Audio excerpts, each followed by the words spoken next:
2014. Tell me what you want, what you really, really, really, really, really want, 2010. And a very beautiful book on Bastian Ader, In Search of the Miraculous, from 2006.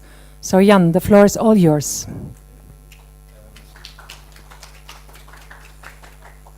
Thank you for the invitation. Thank you for staying. In my literal minded German ways, I prepared a response to the theme of the seminar, the text of Roland Barthes. And please allow me to quickly sum up some of the points from the essay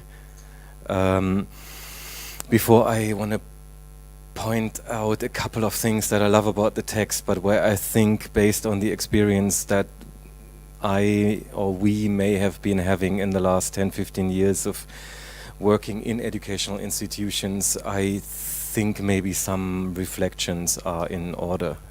What's beautiful about Roland Barthes' text is that he basically takes a lot of terms that are associated with educational teaching and somehow liquefies them.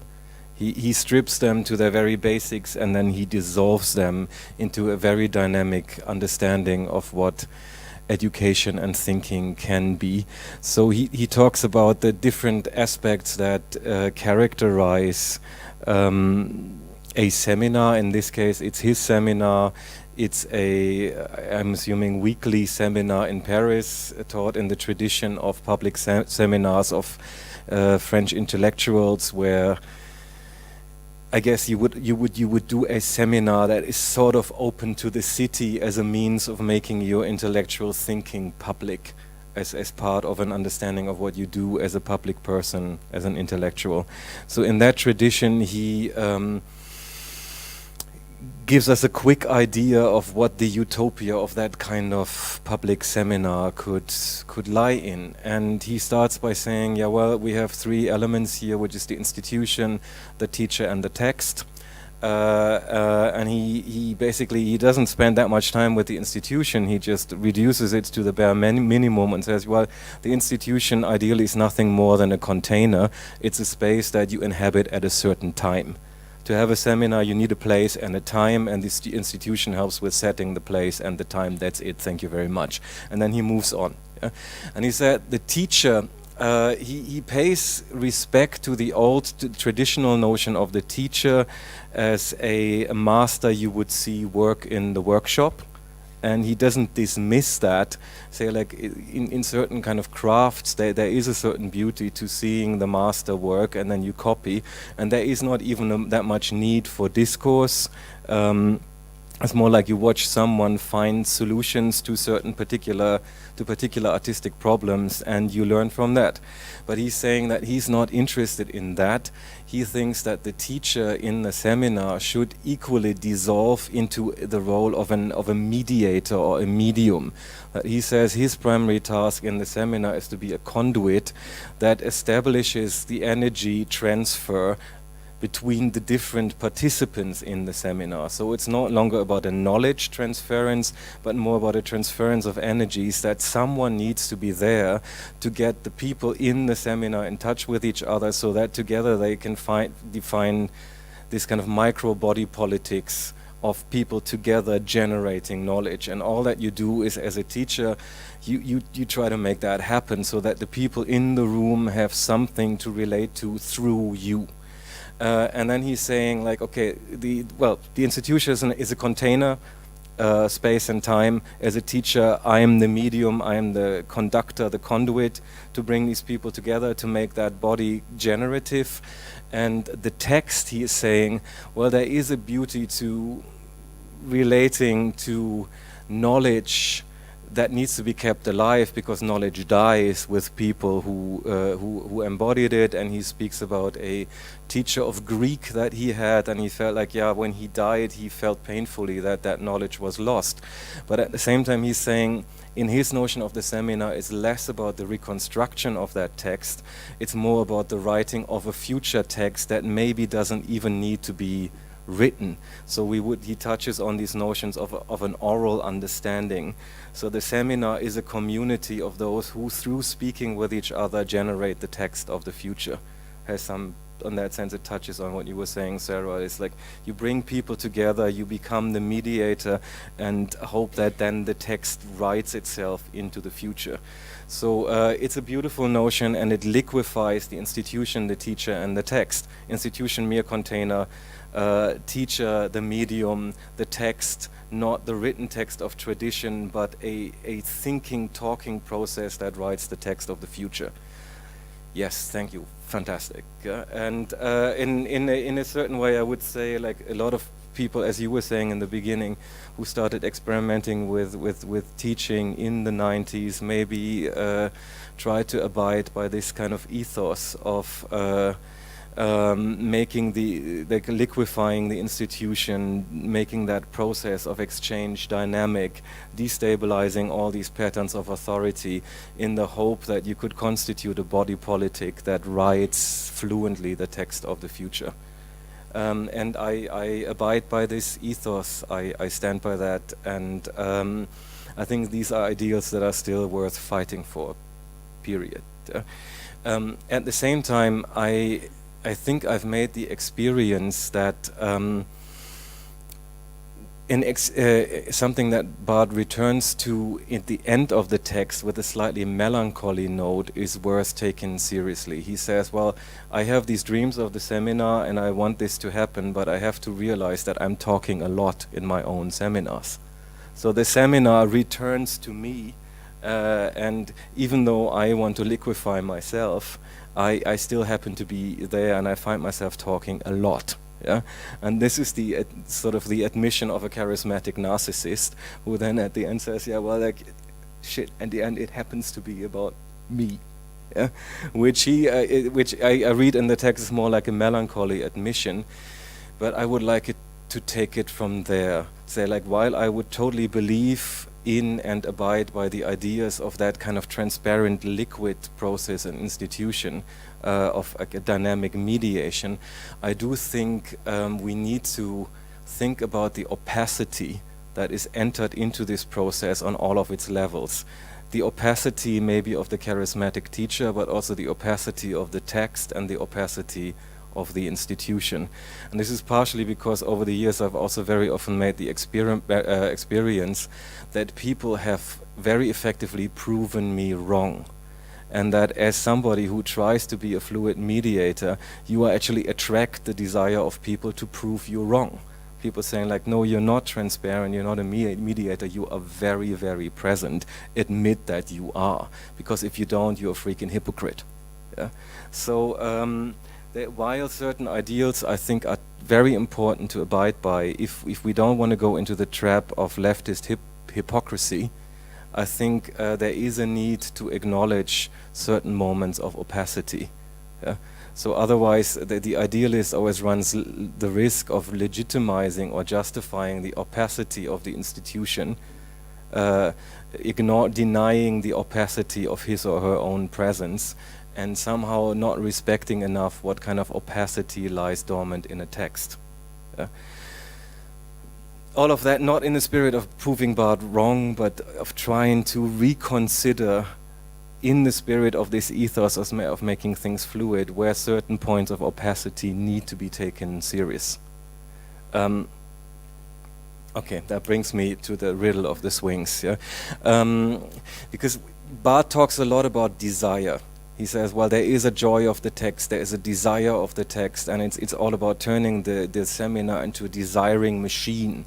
Like to have the fluidity of that desire animate our discussion, a desire that finds its own ways towards knowledge and towards speech, and that you would help in kind of as a midwife in engineering that flow of desire. And I think that is right and that is beautiful, and this is how it should be. At the same time, desire always has something very opaque about it. And I don't want to give a psychoanalytic justification for conservative views, but I think if we want to understand the tricky parts, maybe even the perversity of idealism, we need to understand the opaque aspects of desire. And the way how Lacan points to the opaque aspect of desire is with a simple question in Italian, che vuoi? What do you want? Or as I took the quote, tell me what you want, what you really, really want. That is the question with which you face the opacity of desire, and with which you can call people out on the hidden nature of their desire. So like a leftist pedagogue who wants to disappear in the process can always be caught or called out on his or her bluff if someone says, ma che vuoi? Tell me what you want. Oh, I just want the flow. No, I don't believe that. Tell me what you want, what you really, really want in all of that. Yeah, that's the question that desire, especially when it flows, that it prompts, and that's the question that reveals the opacity of desire. And let me just ask that question, che vuoi, to the different instances, because I think when we have the example of facing the desire of the institution, we very often find ourselves asking the question, ma che vuoi? What do you want? And I have that with taxes, for instance. Like I just I'm actually still working in Norway, but like you face an institution, for instance, the nation, in your taxes, ma che vuoi? What do you want from me? Yeah, and the answer is usually, as a Lithuanian colleague from me who is an expert in Kafka explained succinctly, the answer is, well, it's usually something that you should have known, but there was no way you could have known. Yeah, that is a particular notion of institutional desire as we find it. Yeah, you run into all these traps where it's like, ma che vuoi, what do you want from me? And then the answer comes, well, it's something that you could have known, that you should have known, but there was no way you could have known. There is a way, like how the way certain institutions reveal their desire is always as something, as an answer that should have been already given, which makes it very similar to the riddle of the swings. I mean, the swings are, help me if I get it wrong, but which creature wakes up on 4 legs and during the midday walks on 2 and during the evening walks on 3? And then the human being facing the swings what is it now? Maybe a fox, or is it a crocodile that lost a leg? Oh no, my God! And the reason why you're at a loss for an answer is because that answer has already been given, because that answer is you. It's the human being.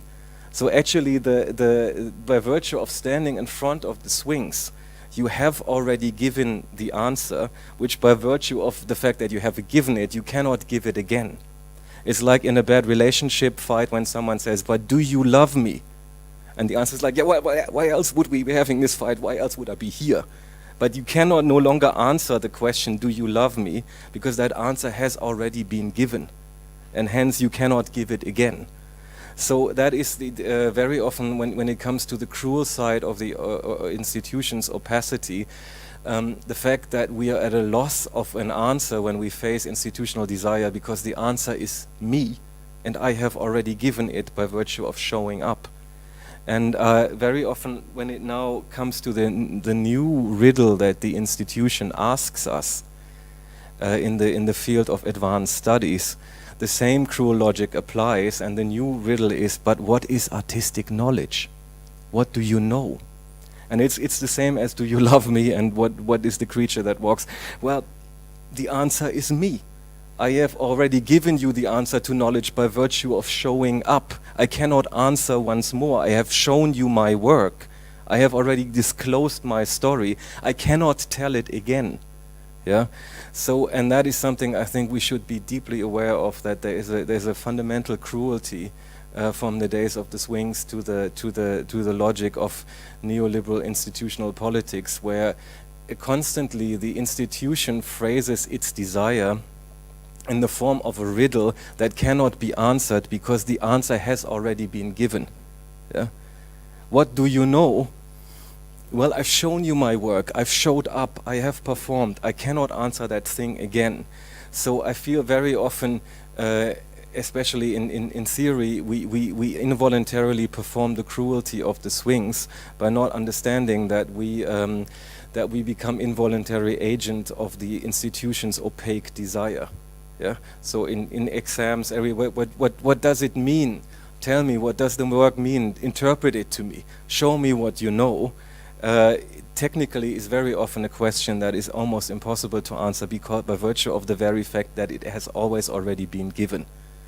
Yeah, and I realize that right now, as many people, like we're building institutions and we're trying to embody and paraphrase what the institution's desire could be. There is a big trap that we keep running into, that we all start, that those who embody the institution and try to interpret its desires, that we start interpreting it in terms of the opaque riddle and the cruelty of the swings. And I think we should be very watchful of that. Part one, and this is not going away, this is actually getting stronger and stronger. I had one of the most absurd conversations last week when I was in Oslo, and it was a funding application. Someone said, yeah, and this expert said there's a difference between artistic knowledge and research-based art, but what is it? And all you can say is like, me.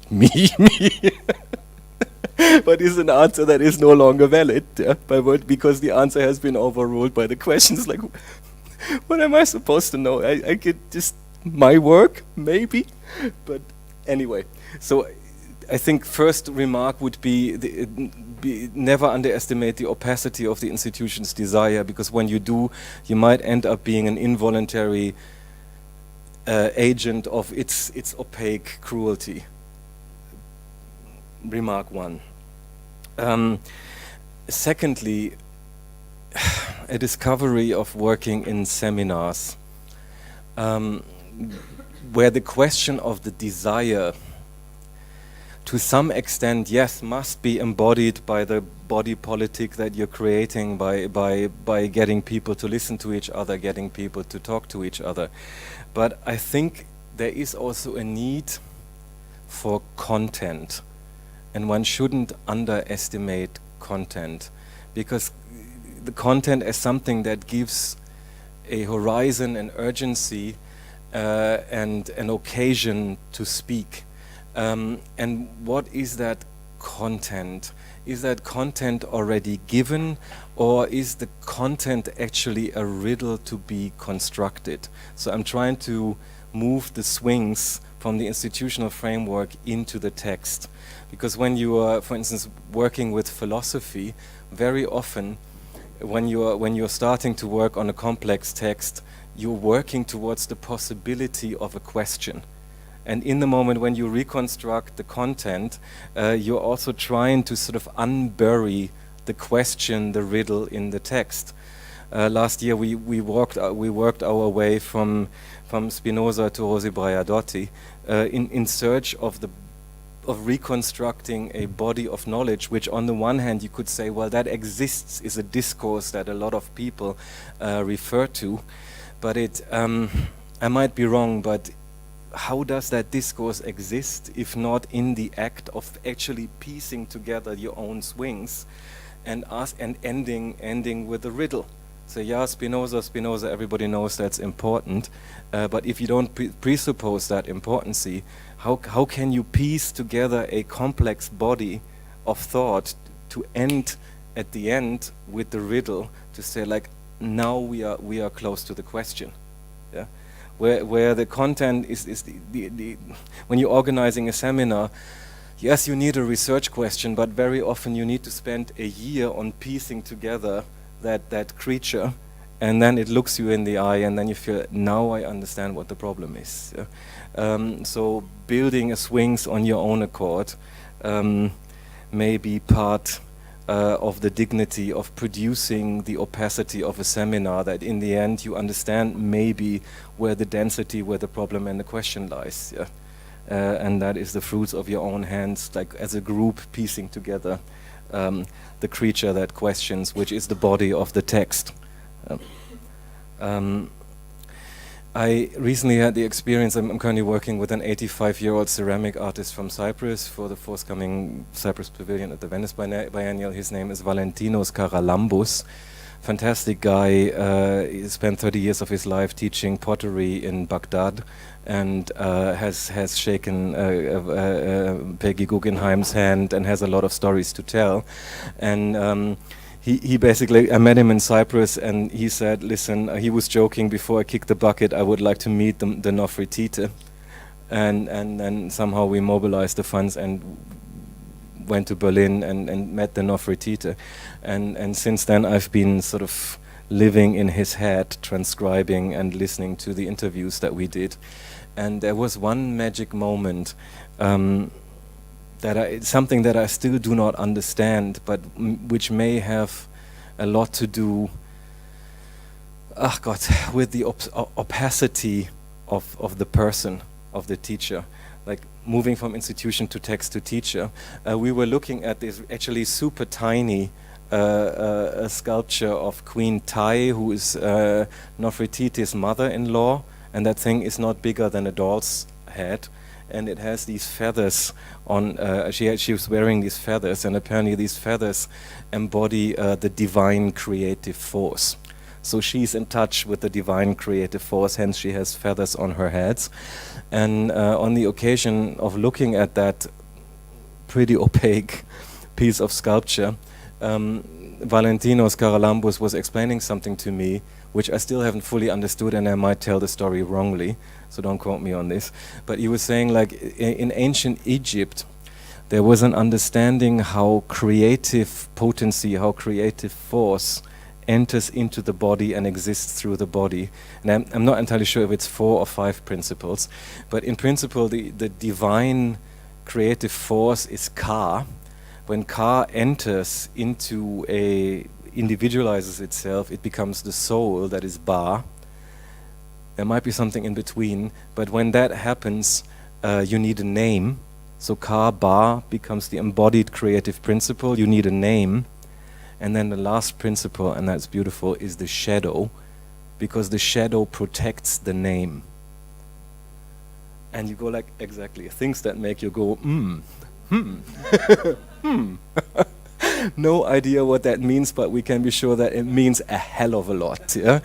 And that is that on the one hand is the opacity of the text. Someone puts that together for you, puts that text, performs that text in front of a little sculpture like that, and suddenly you go like, I didn't know that I didn't know that.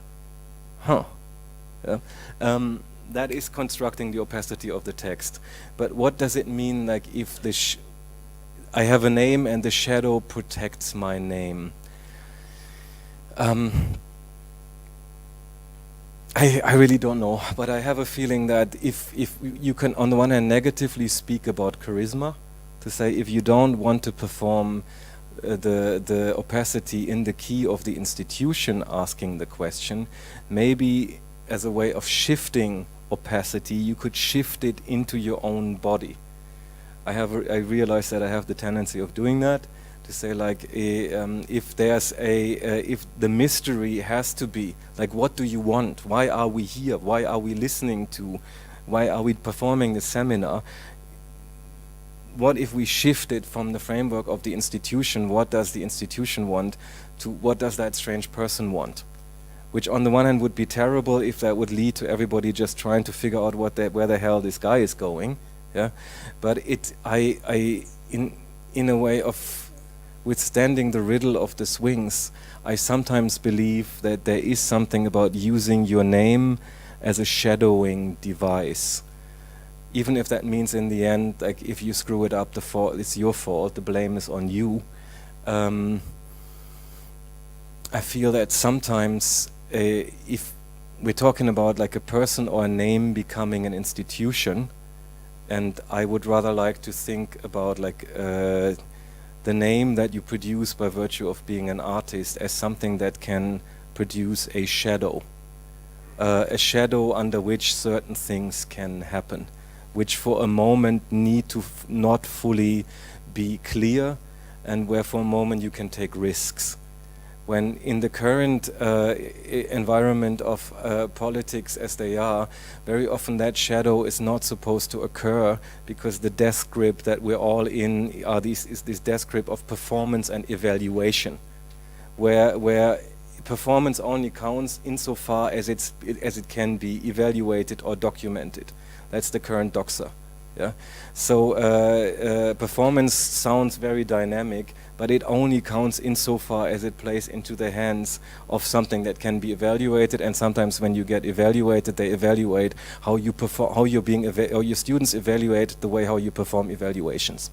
So that's the current climate that we have to live under, where there is an enforced transparency, where the idea, yes, in the laudable effort to create accountability, is to produce that kind of strange transparency of the evaluatable performance. Yeah?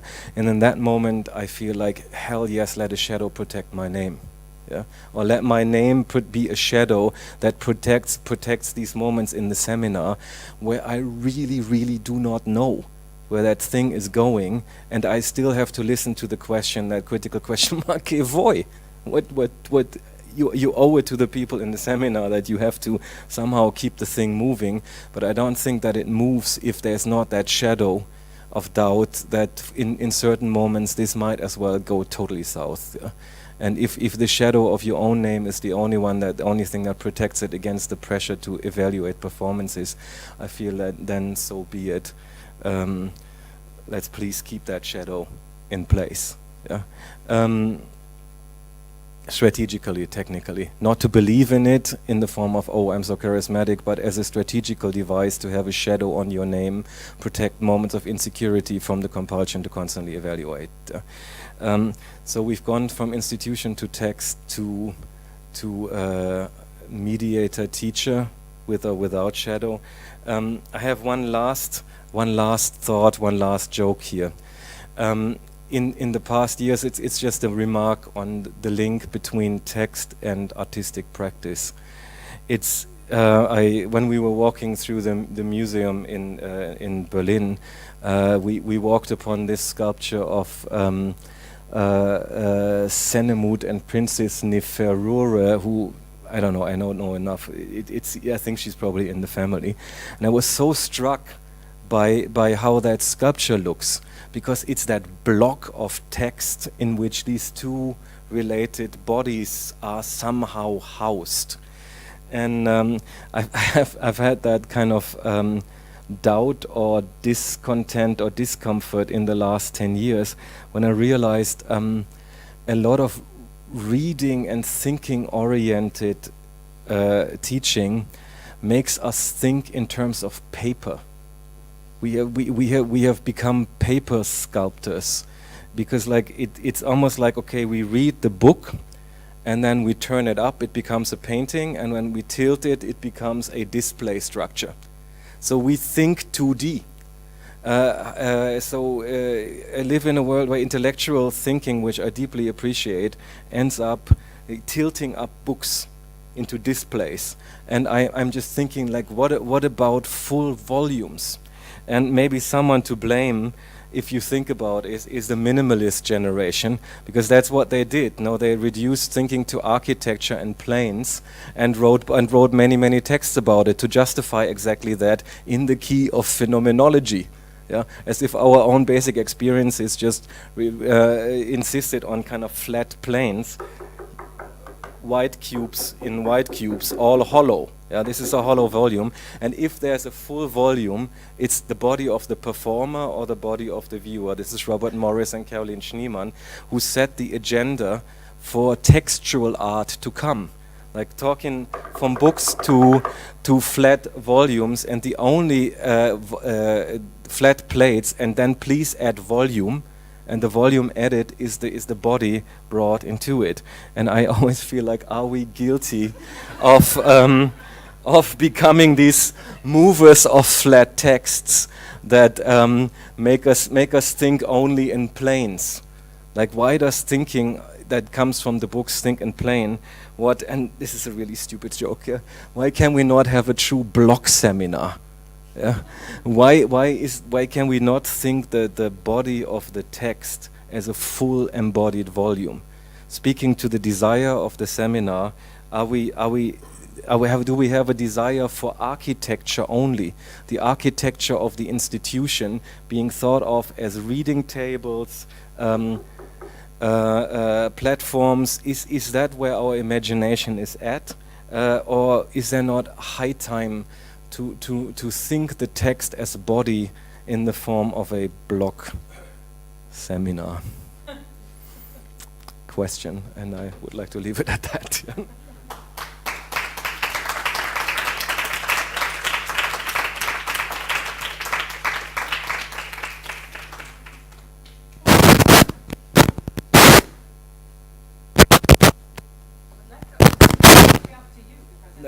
That's Bart talking back from the speakers. Sorry, Roland. That's very inspiring. What puzzles me is there is 3 parties involved. Yeah. I didn't read the text of Yeah. the part, so that is new to me. But there is institute Yeah. at the fourth Yeah, yeah. you talk about Yeah. like we are here. And he basically takes it from the traditional framework defined by these 3 things and wants to pitch it towards the people who are there, who then form the body politic of that thinking community. Yeah? So he moves it there towards these. He tries to make everything else as transparent and fluid as possible so that it channels, it just becomes a medium for that thinking group of participants to materialize. Yeah? And then ends on the melancholy note, but why am I talking so much? Yeah? But this block that also involves the people who show up for Absolutely, yeah. But a strange notion of text to sculpture, Johan, and it's very opaque. It's a solid freaking rock. I have no idea what that means, but I just, it answers to a certain desire and gives an alternative to a certain frustration of let's say, a 2-dimensional practice inspired by looking at flat pieces of paper. And I have maybe we going Egyptian to say like a paper is a thick slate of clay or a rock. And where does that take us? No?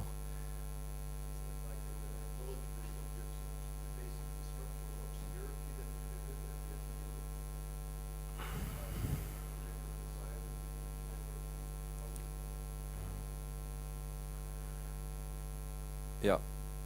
Yeah. Yeah. I like your analysis of the minimalist being instrumental in this.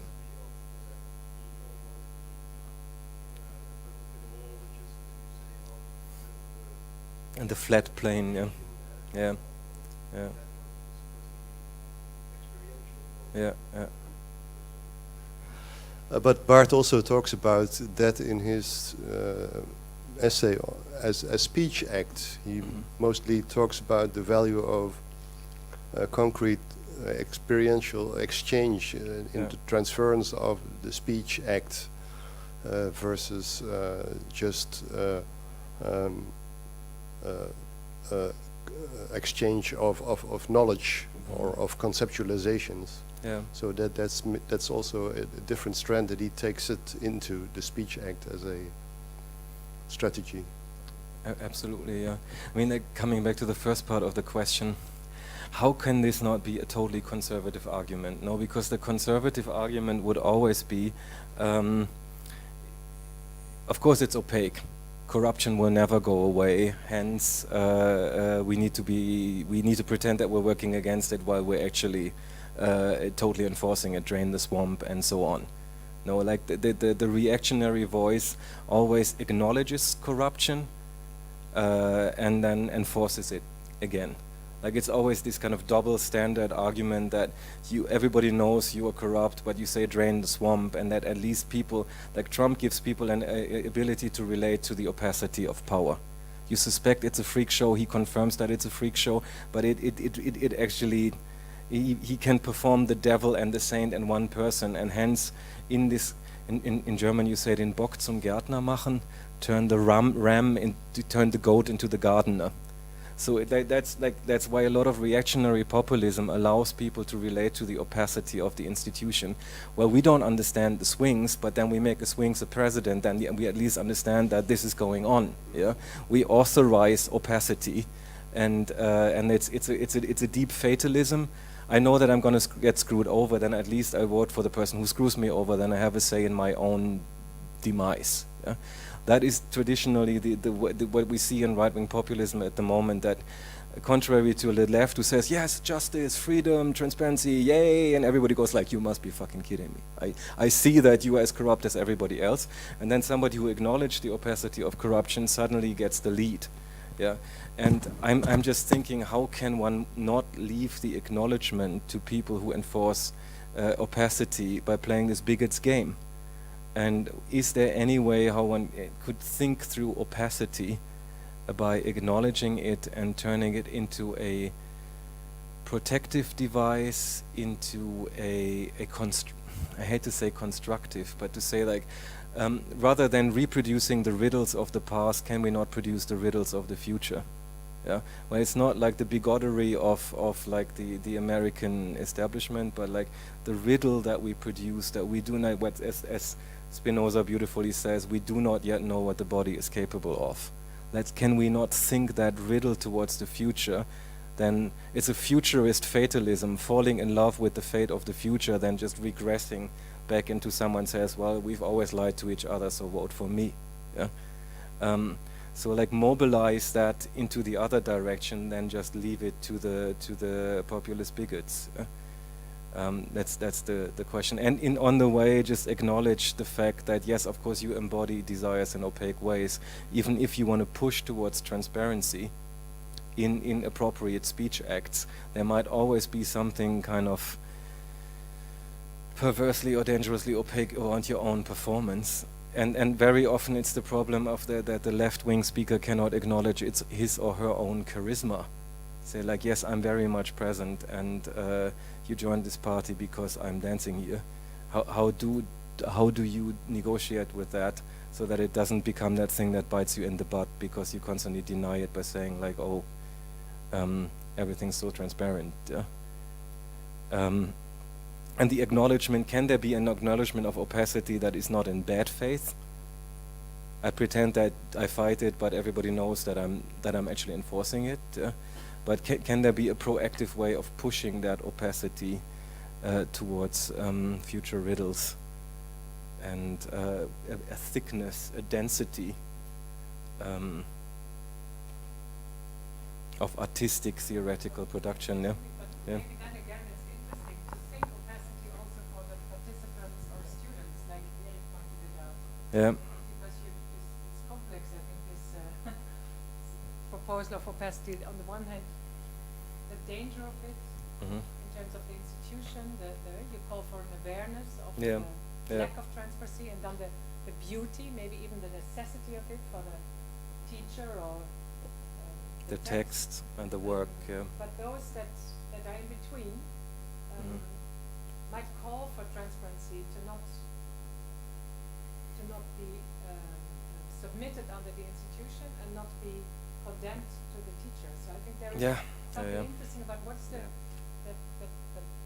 possibility with opacity or transparency for those that want to learn or those that want to be in that educational situation.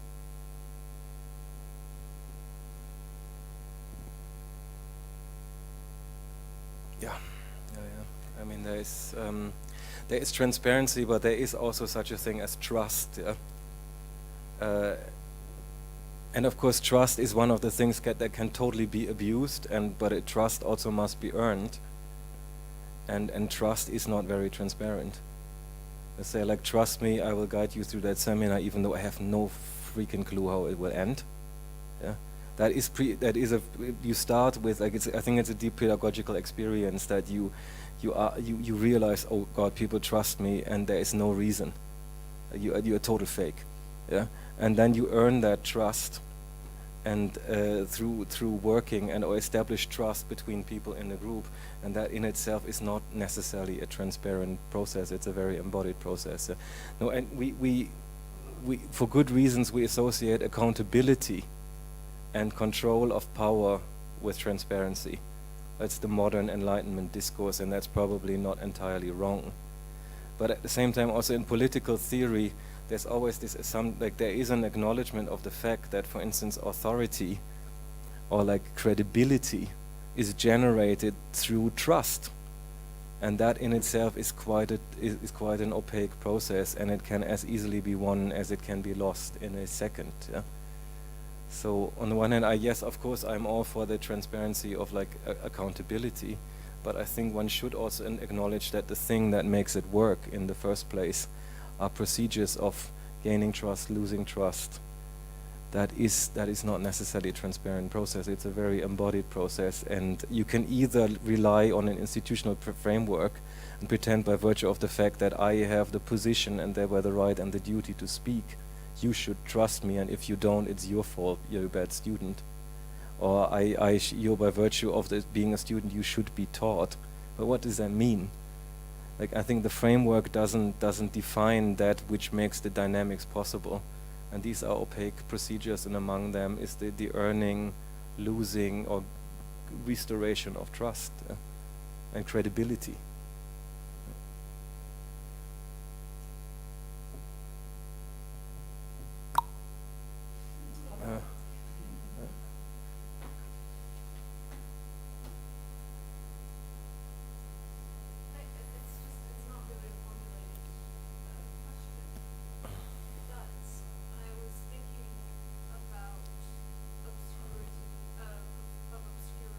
Yeah. Yeah. Mm-hmm. Yeah. Yeah. Yeah.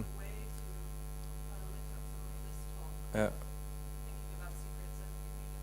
Yeah. Yeah.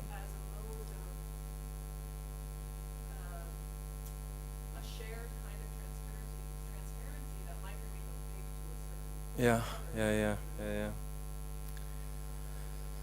What I've been doing here by using these terms and trying them on for size, I've been paraphrasing Edouard Glissant without actually acknowledging that I've been doing that, because I still feel hesitant to make a black man's argument work in a white man's mouth. Yeah? But maybe I should acknowledge that I'm paraphrasing him, because he also distinguishes between opacity and obscurity, and he links obscurity to the work of myth and the sacred.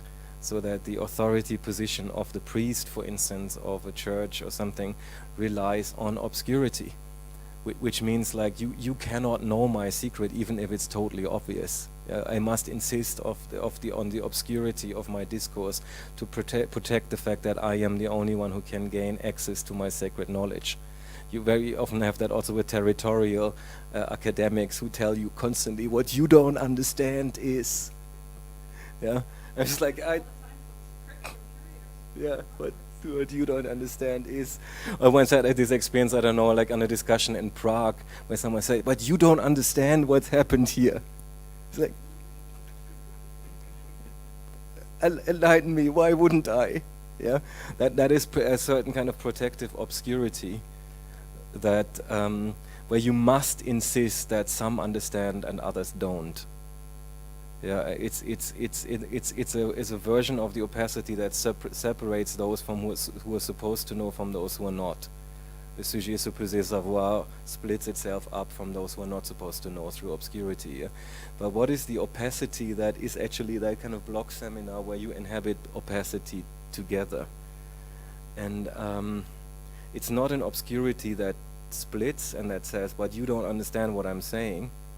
I love that. Like the magazine that I hate most was the magazine I was reading as a student, where I felt like I was reading this magazine, a German version of October. I'm not saying the name. It's like, I don't understand this. I really don't understand that. It must be because I'm stupid. Yeah, that is obscurity. And then you realize, no, I don't understand it because it's very, very badly written, with the one purpose to intimidate its readers. The grammar is really excruciatingly bad, and the only reason is to make the readers feel stupid about themselves. Yeah, and then you realize, no, that's obscurity. That's not good. Yeah, in every church it's like if the people don't feel it, it must be their fault because they don't believe. If you're not feeling it, if you don't understand, it must be your fault. Yeah, and I think that's the work of obscurity and opacity. what does it mean to share opacity, of sharing a humor, of saying like, I really do not understand you, but I live with you for that very reason. That is like kind of living in opacity. This I think you freaky, but I like you a lot. Yeah? The kind of, and like the reason and basis of our cohabitation is that I will probably never ever understand you. That would be like, would be a certain utopia of shared opacity, yeah? In happy moments. Yeah? I have my parents, like a Catholic and a Protestant. They're married for 50 years. They really don't understand each other. But that's a block. Yeah? That's a block of lived opacity. And when I go home, I enter into that block. that is, I don't know if maybe it doesn't need therapy. It's a way of shared opacity that doesn't split those who know from those who don't. Something like that. I'm making a very friendly version of Glissant right now. Maybe wrongly.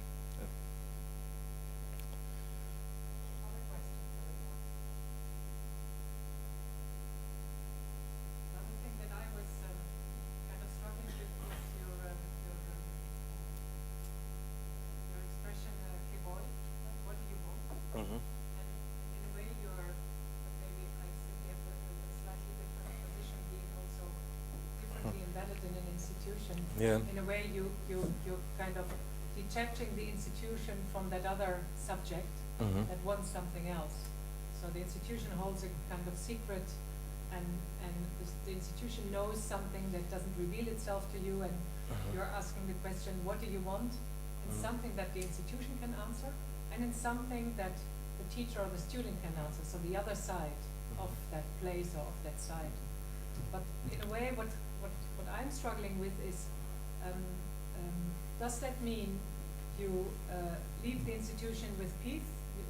You're not demanding anything of the institution, and we all know the struggle of the kind of exposed administration of evaluation and monitoring and all these things. But the institution, the art institution, as I know it, is still a very exclusive space that excludes a lot of other people.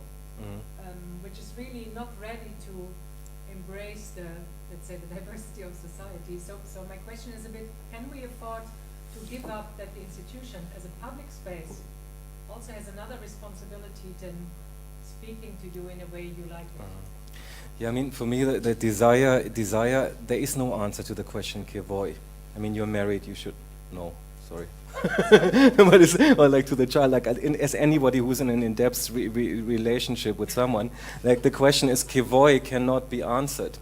Yeah, it's a head-on desire, collision with the opacity of desire, and it also produces that opacity. Yeah.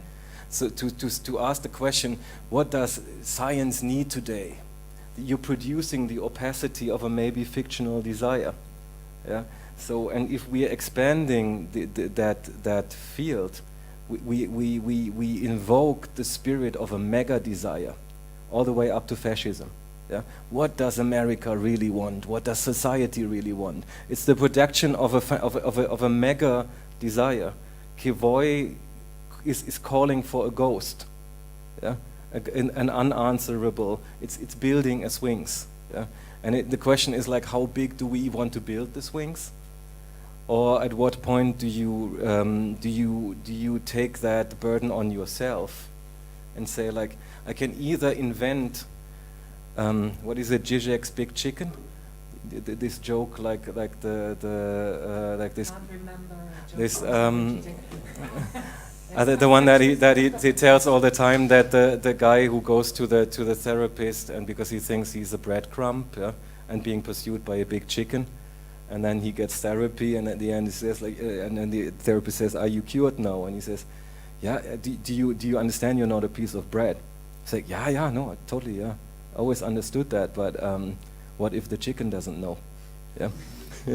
So, as agents of producing opaque desiring machines, by asking the question, for instance, what does the university want today? What does society want today? On the one hand, these are very relevant questions, but we're constantly producing very big chicken. Yeah, like that is a very dangerous operation. We might do it with the best of intentions, but in the process we might becoming executioners of a desire that didn't even exist before we hadn't asked the question. So we're building big sphinxes. And then I'm thinking, like, should we ask that question that incites that and creates the specter of that big desire? Should we be asking it to the institution? What can the institution be? What can the institution want? Or can I not ask the same thing to a discourse or to myself? So rather than building these mega sphinxes, can we build small sphinxes? And what does this work want? What does this body of text want? Or in the end, even like say, sort of taking the load on yourself, rather than having people wonder about what the institution wants. And I feel like in sometimes with the administrative machines also in Scandinavia, because people want to be good. They really want to understand what that big thing wants. Yeah, the state, what does the state want? What does the institution want? And they come up with very interesting interpretations. And then you're screwed because you have to follow this what the big chicken wants. And I'd rather say, like, if the process of desire, asking for the heart of desire produces opacities, can we not kind of make it a little bit smaller and have it the opacity of the text, the opacity of a body, rather than the big chicken, and let me be the idiot who is opaque for a year, rather than delegating it to the alma mater. Yeah. So that's my thinking. If that opacity should be, if someone wants something, then we generate opacity. What is it? And can we downsize that? I think that's roughly my argument. And I'm afraid of expanding it because I'm afraid of these big chickens, but I might be wrong. Yeah. Yeah. Okay. I think actually if there is no more response, I would prefer that we, now that the bar is open, transfer this meeting to the upper space. Is that okay with you? I think it was a very rich evening. Yeah. Everybody is totally filled with a lot of thoughts. I think it's now to move from knowledge to thinking again and do that upstairs. So I would like to thank everybody.